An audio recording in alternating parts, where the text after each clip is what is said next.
एक छोटी सी बिल्ली थी जिसका नाम मियानो था। मियानो बहुत शरारती मगर बहुत प्यारी बिल्ली थी। एक दिन वो जंगल के रास्ते पर खेलते खेलते जा रही थी कि अचानक उसे एक पुराना सा डब्बा नजर आया। मियानो ने तजस्सुस से डब्बा खोला तो उसके अंदर चमकदार जादुई जूते रखे थे। मियानो ने सोचा, ये तो बहुत खूबसूरत हैं, मगर ये यहाँ क्यों पड़े हैं? जैसे ही उसने वो जूते पहने कुछ अजीब हुआ। मियानो को ऐसा लगा जैसे उसके पाँव में हवा भर गई हो। वो आहिस्ता से दौड़ी तो पता चला कि वो पहले से कहीं ज्यादा तेजी से भाग सकती है। अब मियानो खुशी से पूरे जंगल में दौड़ने लगी। दरख्त, फूल और तितलियां सब उसे हैरत से देख रहे थे। मियानो को लगा जैसे वो दुनिया की सबसे तेज बिल्ली बन गई हो। लेकिन उसे अभी तक मालूम नहीं था कि ये जूते सिर्फ तेजी ही नहीं बल्कि एक अहम सबक भी देने वाले हैं।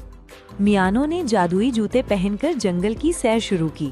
वो इतनी तेज दौड़ रही थी कि खरगोश भी उसे हैरानी से देखने लगा। वाह मियानो, तुम तो मुझसे भी तेज दौड़ रही हो, खरगोश ने कहा।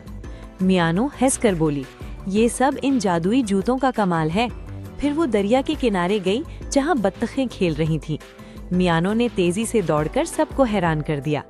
रास्ते में उसे एक छोटा सा कछुआ मिला जो आहिस्ता आहिस्ता चल रहा था। कछुआ बोला, काश मैं भी तुम्हारी तरह तेज होता। मियानो को इस पर तरस आया। उसने कछुए को रास्ता पार कराने में मदद दी और जादुई जूतों की मदद से जल्दी से उसका काम आसान कर दिया। अब जंगल के जानवर समझ गए कि मियानो सिर्फ तेज ही नहीं बल्कि बहुत मददगार भी है।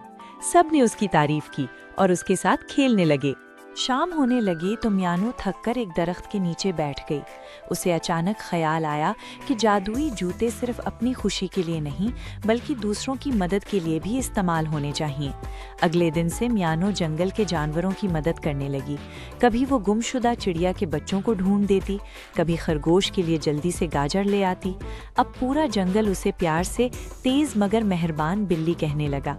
मियानो बहुत खुश थी क्योंकि उसे समझ आ गया था कि असल जादू जूतों में नहीं बल्कि अच्छे दिल और दूसरों की मदद करने में होता है।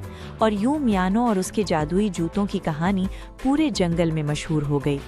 सबक: हमें अपनी सलाहियतें सिर्फ अपने लिए नहीं बल्कि दूसरों की मदद के लिए भी इस्तेमाल करनी चाहिए।